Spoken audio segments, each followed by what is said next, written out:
I guess my first question would be, when your kids come home, if they're in a public school system or wherever they are, what have you seen be the most challenging thing to get across to them as they question you about some of these things?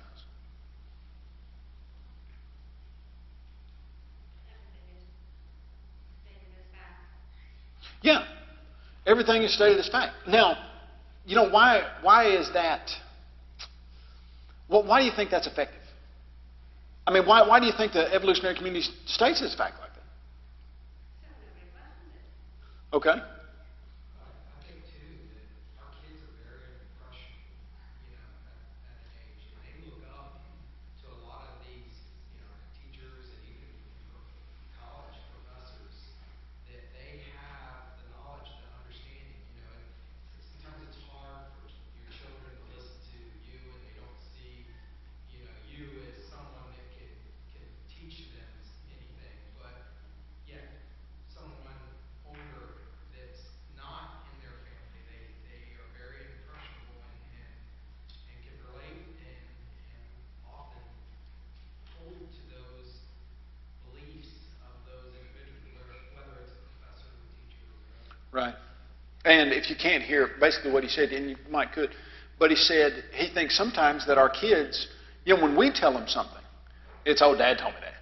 Well, when the professor who has a PhD in microbiology, who has written all kinds of papers, tells them something, it just comes across seemingly with a little more clout, with a little more, they just have a little more respect for it. And I think that's exactly right. I think that idea on them stating it as a fact, they say, okay, germs kill you, here's how we know that. That's a fact. And the kids see germs do kill you. If you put contacts in your eyes, you'll be able to see, and here's why, because the light refracts and reflects, etc. They put contacts in their eyes, and they do see. And so all of these statements of stuff that is true, then the next statement is, and you evolved from primordial slime. Well, contacts work, and vaccines work, and so then, boom, evolution must work. Now, it's a logical fallacy. You're basically tacking a false idea onto a true one and making them both stand together. But then how do you think as a parent you can help them see some of that? Like, hold on just a second.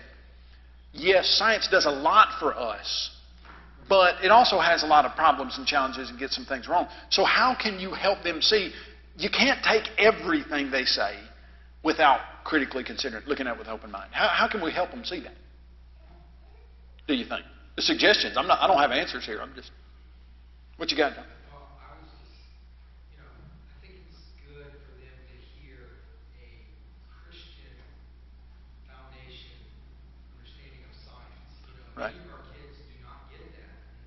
Right. And thank goodness for sites like Apologetics Press and good Christian professors at some of our Christian colleges that give them the facts, the truth Right. about creation, and so they don't just get the one-sided from well-known or well-respectable teachers. Right. And just let me say this as we're talking adults here. There are lots of things in Christianity that are misconceived by young people and by people outside of the church. And I'll give you an example of those. Lots of people say, well, Christians think sex is dirty, and it's something that shouldn't be talked about, and it's something that you don't discuss because it doesn't really have anything to do with God or the Bible. And so lots of young people grow up thinking, oh, well, sex is a bad idea, and it's dirty and bad, and I have these feelings, but I don't want to talk about them with my parents because they're Christians. Well, hold on just a second. Let's step back in just a second and ask the question, who designed and invented sex? God did. And sex is not something that's bad. It's not something that's dirty. It's not something that you shouldn't talk about. In fact, it's something that's very good. It's very exciting if it's put in the right place, if it's in the right relationship. If it's not, it's very destructive. It's very much like fire. If you put fire in a fireplace, it can warm the whole house. But if you want to get warmer quicker and you decide you want to put it in your living room floor, well, yeah, it's going to warm you up. But, it's going to burn your house down. And so what you're trying to explain to your young people is sex is a great idea in marriage, and God designed it and He invented it, and it's great and it's good, and it's something that is in a relationship that you can't get anywhere else. It's not dirty or bad unless you use it wrong. Now, I use that only to say there are a lot of people that look at Christianity and people who are Christians who believe the Bible, who believe it's inspired, and they say those people are scared of science. And they don't like science. And they think science is bad. Okay, hold on just a second. Who invented the scientific endeavor? Well, God did when He put humans on the earth and He said, you need to subdue the earth, you need to understand it, you need to control it. God invented the scientific endeavor, and so when somebody says, oh, he's a fundamentalist Christian, he's scared of science, he won't talk real science. Oh, well, I mean, let's talk real science. In fact, the gist of science is that, number one, humans can understand what's going on in the world because it's not erratic and chaotic, but it follows understandable patterns, mathematical structures that are always the same that you can follow and that are put there by an intelligent designer who designed you to be able to understand them. So the basis of science is creation, and real Christians who are understanding this stuff are not afraid of science. You know, talk to Jeff Miller, who has a PhD from Auburn University in mechanical engineering with an emphasis in thermodynamics, and say, what do you think about science? I love science. It's exciting. It's thrilling. Now, what the evolutionary community means lots of times is they're afraid of science, is they don't like evolutionary atheistic science. And they equate the two. In fact, there was a reading, I was just looking at this right before I came. It was an article by a couple who are researching young people in the United States of America, little kids. And they said, what is driving the young person's mind to resist science? Now, here's why they said that. The findings showed that any kids from about 5 to 10 or 12 years old, if you ask them, you show them a picture of something that is like a phone, and you say, where'd that come from? A person designed it. And then you say, well, how'd the world get here? The little kids almost invariably say, somebody designed the world. And so these evolutionary atheistic scientists said, why are these little kids resisting science? Well, they're not resisting science. What are they resisting? Atheistic evolutionary scientists. In fact, these guys who were evolutionists, who thought humans evolved over multiple millions of years, couldn't understand why all kids are born what they call intuitive teleologists. And they have what they called a promiscuous teleology, meaning they just always say stuff's designed when it looks designed, and they don't say it evolved. Now, why is that, and how can we get rid of it? Well, these little kids, they're not fighting against science. They're fighting against atheistic evolutionary science. So one thing I do think we've got to really stress to our kids is, oh, did you learn about dinosaurs today? Awesome. Dinosaurs are exciting. God created them. Let's talk about the design of a dinosaur. Oh, did you learn about microbiology today? Terrific. But we need to make sure that our kids don't perceive us as being afraid of science, as being afraid of learning, as being afraid of education or enlightenment, because science and education, real education, has always been a Christian endeavor. And that is what God put us humans on this earth to do, to be fruitful and multiply, and to subdue the creation. And in order to do that, you got to understand it. And so, there are some topics that I think our kids think, well, I'd love to talk to mom and dad about it, but they don't know anything about it, and they're kind of scared of it. Well, don't be scared of it. And if you don't know anything about it, that's okay. Just find a good, solid person who has a correct worldview that does understand it. Let them help you explain it. So, yeah, I think that lots of times is. Yes, sir. Two or three things I want to say about this. First thing is, you can't ever underestimate parental influence. Sure. When I was a kid, I wasn't very to church. I went to college, and I knew when I took biology in high school that they taught evolution as a fact.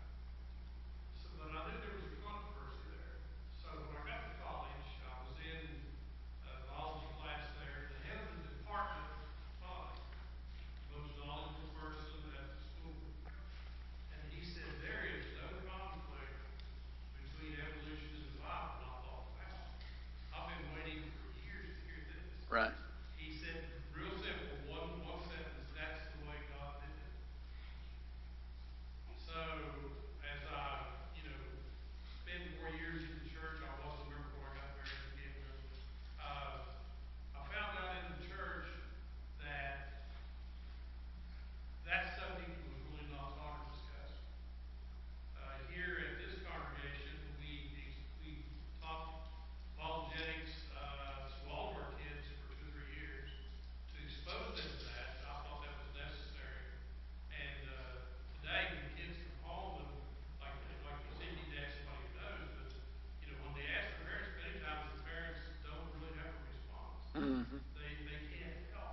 Mm-hmm. But, Wow.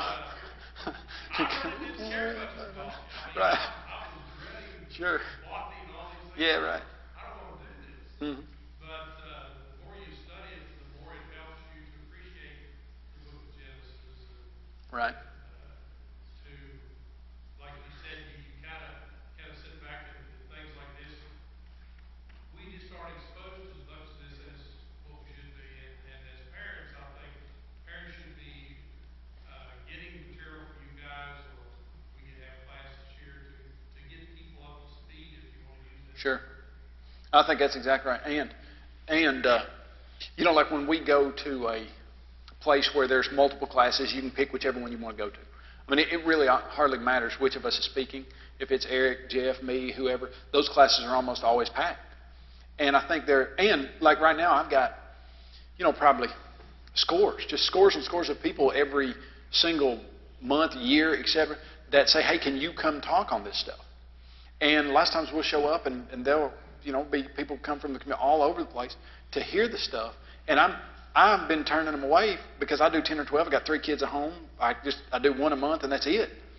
And if there were 5 of me or 10 of me, I think they could be somewhere every single weekend because, you know, we're starting to see it. And the Sunday morning lesson that I'm going to do shows how quickly this is really infiltrating the church and our home and things like that. And just really, really needs to be done. I think you're right that the elders here really need to be commended for what they're doing to bring this type of information to the kids. You know, as you look at the ideas about creation and evolution and how, you know, creation in Genesis is just very instantaneous. It's something that God spoke into existence and it happened.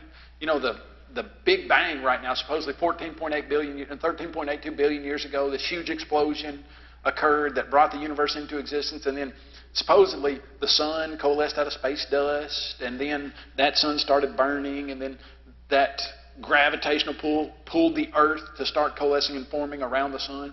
But you know, when you start looking in Genesis, well, that's not even the time factors or the sequence factors that you see in Genesis. What was created in Genesis 1 very first? Well, the earth was created, well, light, of course, was created first, but then the earth was created there, and the sun and the moon and the stars weren't created till day 4. And so lots of times when someone says, hey, no, you just take this creation account in Genesis and you just kind of manipulate it, massage it, and stretch it out, and you can get where humans really did evolve from lower primates and everything. Well, no, it just doesn't really work. And here's what you find is when you look at stuff like you said, that you know for a fact that is true in biology, the law of biogenesis and the genetic code and things like that, everything you know for a fact that's true in biology matches the creation story perfectly. Now, everything that's extrapolated and interpreted from, now that's a good one right there. You need from stuff that lots of times is not logically put together, whatever, that's the stuff that, hold on, no, let's get back to the facts that we know for sure. Those facts match up with the story of creation. Oh, but you said these facts mean this. Well, hold on a second. No, your interpretation of that is not right. Just like homology. Okay, here are the facts. You got some similarities in the wrist structure of a human and a turtle. Now, the extrapolation from that is that proves humans evolved from turtles or something like a turtle. Okay, no, that's not what it proves. Here's the fact. Let's stay with the fact. You got similarities in wrist structure. Do similarities always prove ancestry? No. And so we grant you the similarities. We love similarities. They're right there. We're not arguing with the similarities. We're not arguing with the evidence. We are arguing with your extrapolated interpretation that's not really true. Okay, do similarities sometimes prove ancestry? Yeah, absolutely. Do they sometimes prove common design? Yes, absolutely. So which is it here? Well, in this instance, creation makes perfect sense because it would show common design. So we're not arguing with what we know. We're arguing with the interpreted extrapolation from those facts. Very good. I appreciate that. And I think you're exactly right. We just need more study on it. Now, let me get back to one thing you said there. When you said these kids just, when someone puts it forward as fact, they just accept it. You know, my wife was watching a documentary on Mr. Rogers, and he felt like television just had very serious influential power, and that the television he was watching for little kids was neutral at best and harmful at worst. And right after Superman came out, what injuries do you think began to occur in little kids immediately after Superman came out? What? They put a towel on their neck and they jump out a window because Superman can do it. And so literally kids were breaking all kinds of stuff and there were terrible accidents because they thought if Superman can fly, I can too. And so that idea of, hey, if I see it, if I hear it, I was just listening to a kid talk to me just today about how there was this one kid who died and he went to heaven and he saw Jesus. And he just believed every single thing he was told about heaven is for real because he saw it on a movie. And that was it. And so I think there's really got to be a parental encouragement to think critically about stuff.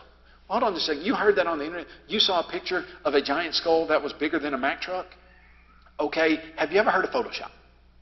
Do you see how Photoshop works? Yes, they can blow things up and make them look bigger. So before you believe it, let's make sure we check it out. Now, religiously too, I was talking to somebody not long ago.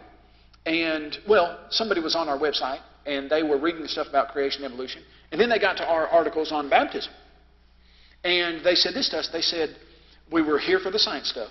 We saw that you teach that you have to be baptized to be saved. We've never been told that in all of our life.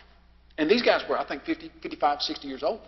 And they said, we went to what they called their faith-only church. They said, we went to our faith-only church and asked them about it. And they said, no, that's not true. So we started asking around. And then we started asking for people to baptize us, and nobody would. Well, it looks like they had been a member of some fairly mainstream denominational group for years and had just been told you don't have to be baptized. And just believed it.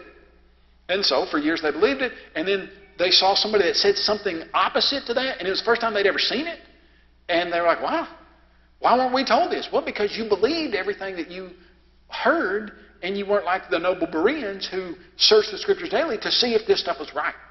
And I really do think instead of giving our kids necessarily the answers, although we need to give them to them, instead of saying, here's the answer, say, that's a great question. Wonder how we could find that out. Could we start doing some critical research on, hey, how can we tell if this is true or not?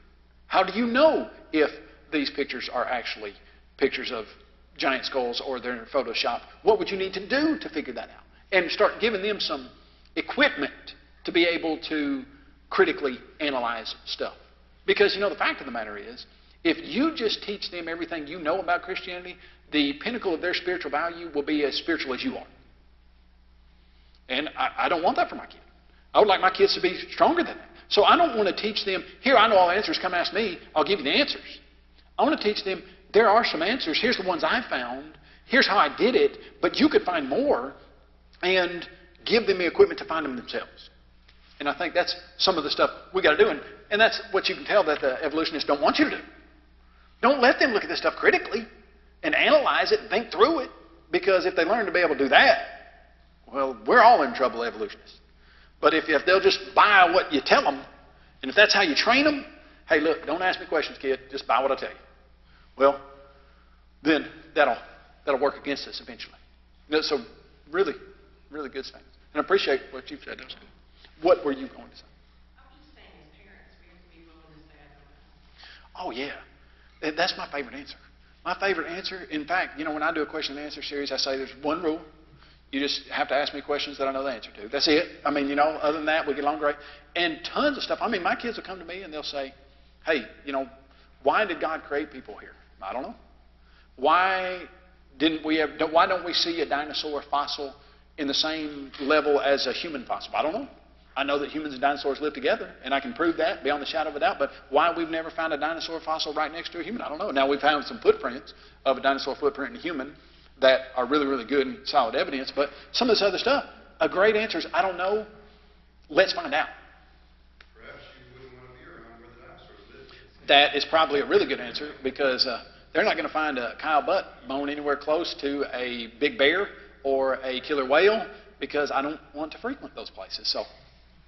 My son was teaching, he's a gospel preacher, he was teaching on the age of the earth. Mm-hmm. And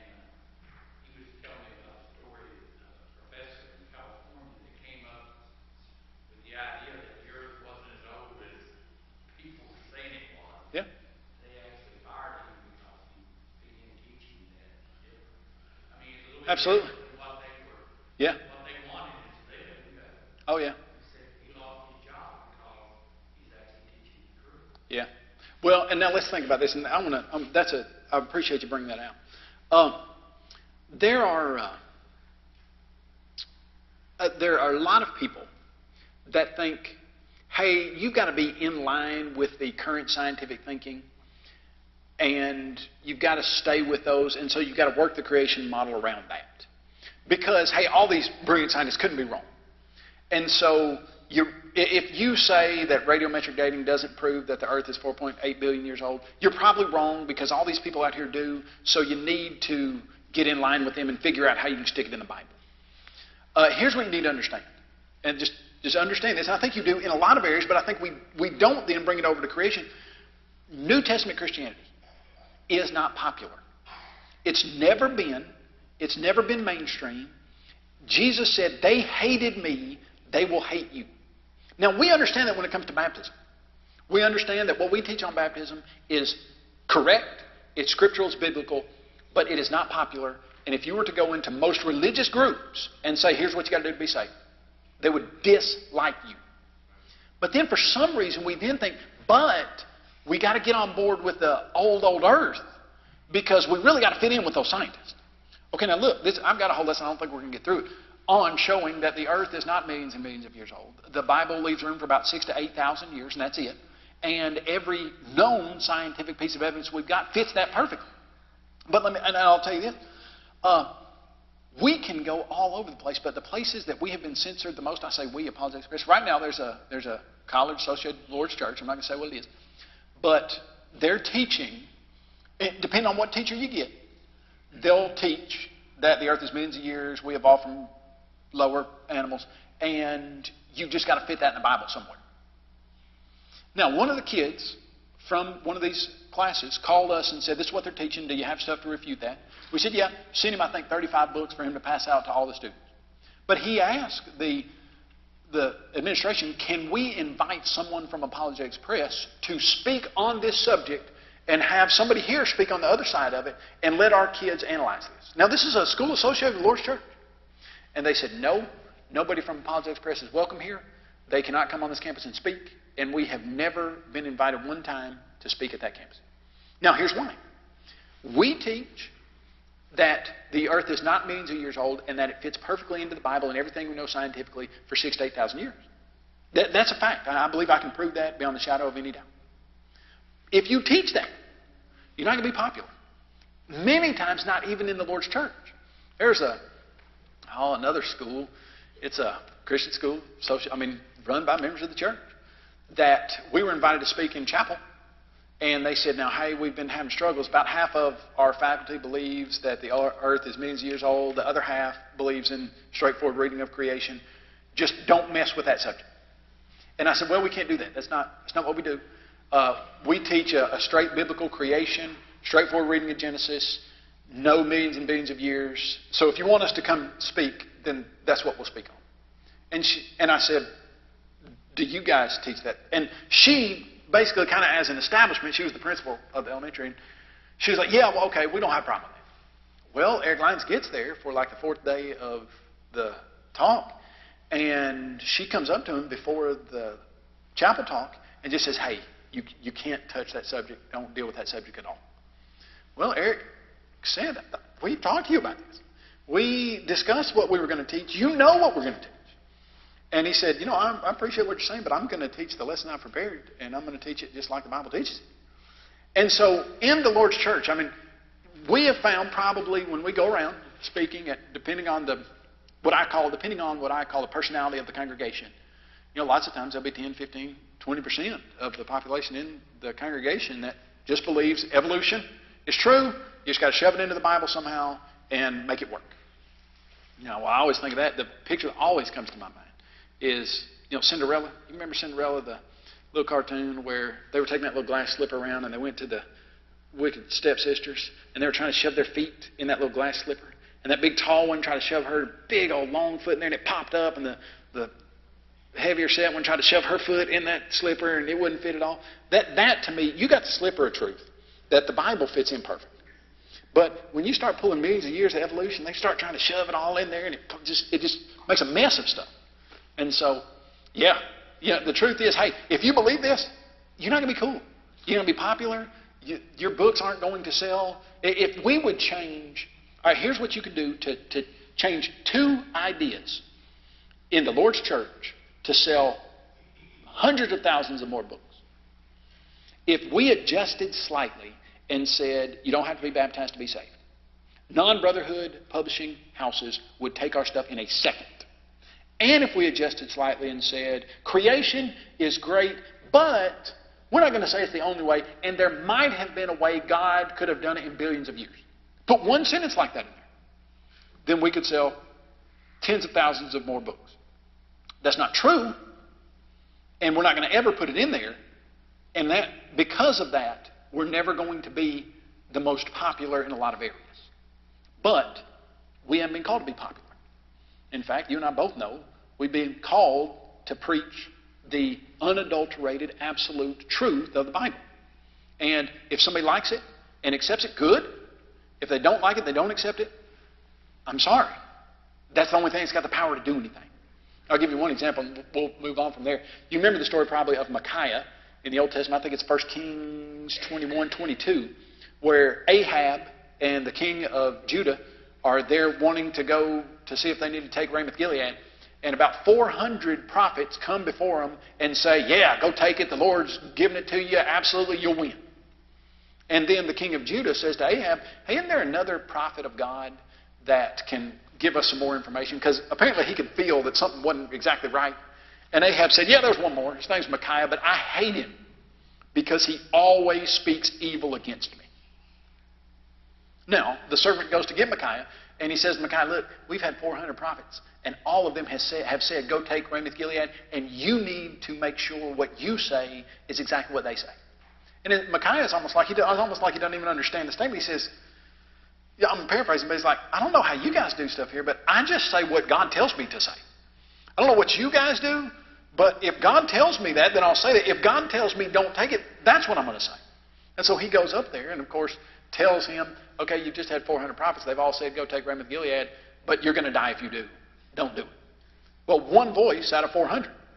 And, of course, they go, they ignore Micaiah, and they die. Because Micaiah was going to tell the truth, whether it's cool, whether it's popular, whether people liked him, and whether they agreed with what other people were saying or not. And so, I do think another thing that we've got to really stress to our kids is, number one, start looking at stuff critically. And number two, you're going to be different. It's a fact of Christianity. You can't get around it. And you're going to be different the way you do things personally. You're going to not repay evil to other people who will repay evil to you. You're going to do to others what you want done to you when nobody else does that to you.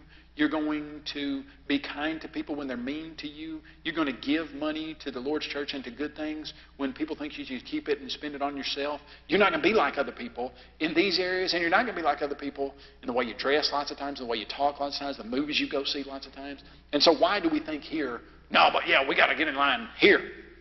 Well, no, it's not a popular view lots of times. Appreciate that. Mm-hmm. Yes, ma'am. One of the challenges that we've had is with my daughter is 12, and anyone who's had a 12-year-old knows that they struggle with coming off as respectful towards adults. Yeah. So for her to try to challenge a teacher Right. in what they're saying, and a teacher who oftentimes is very entrenched in their beliefs, that's very difficult. And she's had teachers who, not only at her, but at other students, have gotten mad if anyone has questioned anything evolution related. Absolutely. Okay, you think about this. If somebody has decided they're not going to believe the truth, and they're going to expect their whole class to just take what they say, and somebody in their class says, excuse me, I think that's wrong. The first thing that any teacher ever says, generally speaking, about that is, well, that's disrespectful. Okay. No, disagreeing with someone is not disrespectful. I mean, when Jesus said to the Pharisees, hypocrites, you tithe mint, anise, and cumin, and what you should do is pay attention to the weightier matters of the law and not leave these other. Okay, would people accuse Jesus of not being kind enough and not being respectful enough to the hypocrites? I mean, to the Pharisees? Well, they probably would. So what I think we really want to stress here is, yes, we need to be kind and respectful. But kind and respectful is not determined by the person you're talking to. Because I know lots of people, my mom's a politician there in Tennessee, and it wouldn't matter how she said something. She wrote a book on homosexuality, Does God Love Michael's Two Daddies? It's one of the kindest, most loving approaches to homosexuality that you'll ever read. But at the end of it, it says, if a person practices homosexuality, not in these words, but if a person practices homosexuality, God doesn't like that and they need to change. Okay, so I get an email from this guy that says, hey, I want to review your mom's book for this homosexual publication. Will you send me a free copy? I said, yeah, I'll send you a copy. So he gets it, reads it, doesn't review the book. So I write him back. I say, hey, you want to review the book? Send you a copy. Why didn't you? He says, because it was the most hate-filled, hate-mongering, horrible, unloving book I've ever read. Okay, no, it wasn't. You just said it was because it disagreed with what you said. If you disagree with people, they're going to say, that's respectful, that's offensive, you shouldn't be. And maybe sometimes we aren't as kind as we should be. But I think we need to understand, if you're waiting for the person you're correcting or confronting to say, oh, you do that in such a kind, respectful way, I really appreciate that. Would you say that louder so the class can hear you? I don't think that's what you're going to get. And so just because they say we're offended, that's disrespectful, that's unloving, that doesn't mean it's true. And I think we need to teach our kids to stand up and say, I hear what you're saying, but I disagree. And they might be the only voice that those other 12-year-olds ever hear. And so, yeah, sometimes the way I've approached it has been maybe not as loving or not as kind as maybe we could be, but I'd rather err a little bit on the, okay, I'm a 12-year-old and I don't have the greatest understanding of how to be the most respectful, then I'm afraid that they might say I'm unrespectful, so I'm not going to say anything. I don't think the, hey, let's all be quiet and hope they don't say we're disrespectful approach is the right one. And I mean, how many people do you think would have called Jesus disrespectful in the way he approached the Pharisees? But now, add something to that. I'm not saying I got the total right answer on that. What you got? Well, when Jesus told the rich young ruler what he needed to do, he went away offended. And if you look the word up, that's right. It's the exact word that we're talking about. Yeah. Offended, whether somebody is offended in a positive way or a negative way, he was offended. Yeah. And, I've got an article back there that's titled, I'm sorry, does this offend you? And it just goes through the New Testament, all the examples of that. And the apostles come to Jesus and say, don't you know that the Pharisees were offended by what you said? And Jesus basically was like, yeah. So what are you trying to say? The fact that they're offended shows that I told them the truth. Who loved them more than anything in the world? Jesus. Who wanted them to be saved more than anything in the world? Jesus. But they were still offended. Why? Because they believed something, that he told them the truth, and it corrected their thinking, and they didn't want to be corrected, and so they were offended. So you really just got to get over. And I'm not saying get over it, but I am saying people tell us, hey, well, if you offend anybody, that's a sin to offend somebody. And it's not. Jesus offended people all the time, and that's not a sin. Yeah, I think being offended it's just an emotional reaction. It's like, if your boyfriend breaks up with you, you're sad. If you get a bad grade on your report card, you're sad. But when you're offended at someone, it's just an emotional reaction. It's not a reason or a logically based reaction. It's not like you heard, you thought that the sky was blue today, but someone just told you it was red. You're not offended. You're just like, oh, that's new information. I guess I need to go see for myself. When you have an emotional reaction to a thing, like it's no longer based on, okay, what are the facts? Let's get to the truth. It's, okay, now I care about my pride and me being right. And so that's where that emotion comes from. And once someone has like an emotional response when you're having an intellectual conversation instead of an emotional one, the conversation changes. It changes from a logical one to an emotional one. And then you've just veered all the way off the rail. And unless you can, I don't know if I've ever seen it come back after it goes up to emotions. Yeah.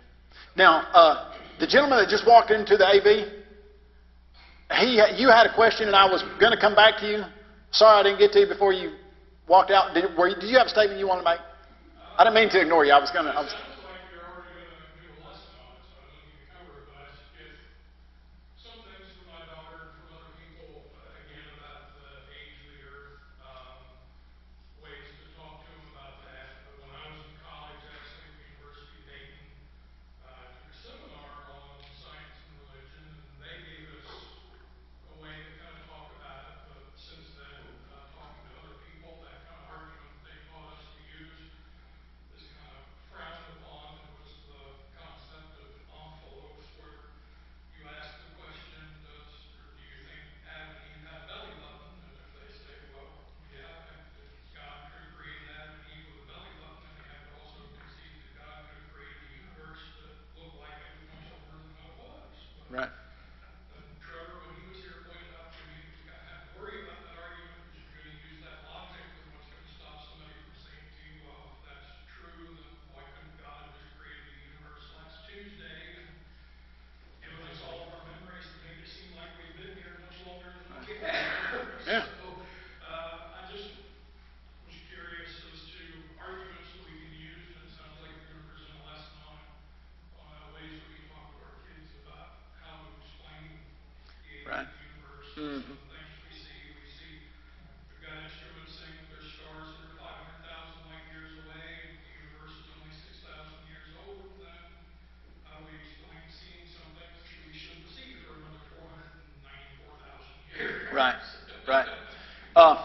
Do we have another discussion class like this? Okay, probably in that class, then I'll get to that. I have it up on my slide right there, but we've only got 10 minutes to get to it, so we're not going to get to it this period. So, yeah, but we will hopefully get to that in the next discussion. So, yeah, I just didn't want you to think, oh, he raised his hand, I saw him, and I just ignored you. So, I didn't want you to be offended or anything. All right, we got another 10 minutes, which is a good, solid time to get anything else in. Anything else anybody would like to throw out? Yes, sir.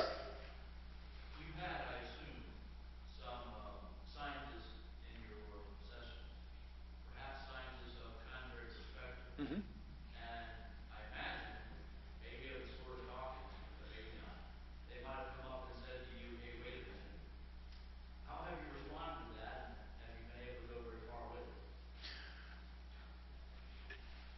Creation is very simple. And what I mean by that is the law of design is not only intuitive for people, it is scriptural, and there's never been an exception to it. Meaning, if you find something that is complex and functional, like a computer, whatever, it always has a designer. Well, then if you then apply, okay, why do you say this is complex and functional? There are lots of little pieces that work together that, okay, can you apply that to your brain? Yes, it's complex and functional. Okay, there you go, it's got a designer. That's the end of the argument. You can explain it like we did last night to 50 9-year-olds to seniors in high school. And it's just as valid to them as it is to a guy with a PhD in neurobiology. Now, coming from a person with a Master's of Divinity in concentration in apologetics from Freed-Hardeman University. Well, all right, in the church, Freed-Hardeman, okay. Tell somebody else that you went to Freed-Hardeman University and they look it up and they find it's in Henderson, Tennessee. Case closed. Okay, thank you. You don't know anything. Well, the argument's just as valid. It's just as valid. But coming from what they would call a theological seminary in Podunk, backwater place of Tennessee, that they're not real convinced. Now, the problem there is they're not looking at the right side of the evidence. But here's what I always do. I always present the stuff and then say, if you'd like to talk to somebody, I don't put it this way, but this is what I mean. If you'd like to talk to somebody that you would respect more, let me then get you to Mike Houts. And so then I send him over to Mike Houts, who is a project manager at NASA, and he says the exact same thing I do, just with bigger words and more scientific jargon. And that is how I approach that. I'll give you an example. I had a girl come up to me, and I say girl, she was probably, 25, maybe 28. And she was doing microbiology at the last place I was. I'm trying to think where it was. I don't know. It kind of run together a little bit. But she came up to me, and she was involved in some real heavy and high-end scientific research. And I had done a lesson on dating methods, radiometric dating methods. Now, I keep it on the lowest level because when you start getting into the technicalities of that, it's the boringest thing anybody's ever heard. And I don't even do a lesson on it unless somebody asks a question.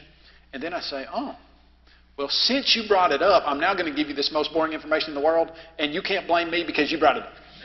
But I then try to make it as simple as possible. So I present it as simple as possible. Well, this girl with a PhD in microbiology who's involved in research right there at the, it was NASA in West Virginia. That's where it was. She was at the NASA wing there in West Virginia. She's like, well, I'm having real questions on this radiometric dating stuff. Can you help me out? Well, I had given her the right answer, but about the extent of how I can talk on that level. And so I said, yeah, I can help you. I don't know a guy by the name of Mike Houtz. I'll send you his email. Talk to him right there. So sent her the email. Mike and her started talking, and he just knows more of the scientific big words than she does. And so lots of times I present the stuff, and it's still very valid. And they still should accept it, but they don't. And so I just put them to somebody who's a little more respected. And, you know, incidentally, I kind of think that's why God used Paul in the first century, because as far as education went, he was as high as you could go. He said, I'm a Hebrew of Hebrews. I'm from the tribe of Benjamin. I was circumcised the 8th day of the stock of Israel. And I was a Pharisee of Pharisees. Now, I'm not just a Pharisee. I'm like I don't just have a PhD. I've got the PhD of PhDs. I'm a Pharisee of Pharisees. You know, if I understand it right, there were 5,000 Pharisees maybe in the first century. You had to memorize the whole first 5 books of the Old Testament, word for word, verbatim, to be a Pharisee. And Paul says, I was all that. So if you want to talk education, I can talk education to you, but I count all that as rubbish to preach Christ and Him crucified. Now, Christ and Him crucified, this Christian in Ephesus who's a 2-day-old Christian can teach you. But if you want it coming from a Pharisee of Pharisee who was circumcised the 8th day of the stock of Israel, the tribe of Benjamin, and puts Benjamin there because Benjamin was one of the smallest tribes and it was an elite tribe, well, we can talk. But it's not any more important, not any more valid than when this guy says it. But if you want to hear it from a PhD Pharisee, I'll tell it to you. So that's generally what I do. That's a long answer for I pass them on. All right? What else you got? We got 5 minutes. Sure.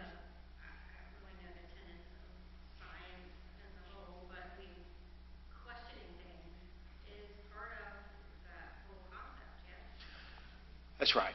In fact, science is the search for knowledge in the technical Latin sense of it. It's just trying to find what's true. So as far as a student in a classroom approaching a teacher, they can say, well, I know for science we're supposed to be able to Sure. ask questions and check on these things that are presented to us and study and look at them critically.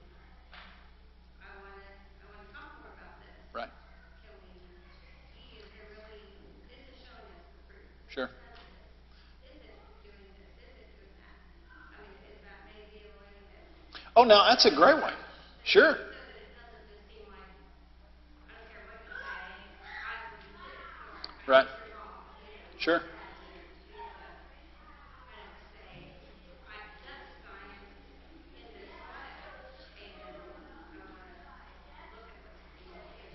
Right. In a perfect world, that'd be exactly the approach. In fact, it's a good approach. But then when the scientific community says, why do these kids have resistance to science? Well, they've changed the definition. And so the real definition of science is the pursuit of knowledge. But it's gotten changed to evolutionary atheistic thinking. But I think that is a real good approach. A 12-year-old says, hey, looked up the scientific method, or in science you're supposed to find and search for truth. I've heard that this is true. Can we talk about that? And I think it would be a real good approach. Well, all right. Looks like that's our time. Appreciate the discussion, and we'll have another one of these. The next one, probably for the first 30 minutes or so, I'll go through some information on the age of the earth, and then we'll open it up again to discussion. I think the discussion is really good and healthy and helpful to me. Hope it is to you. Appreciate it.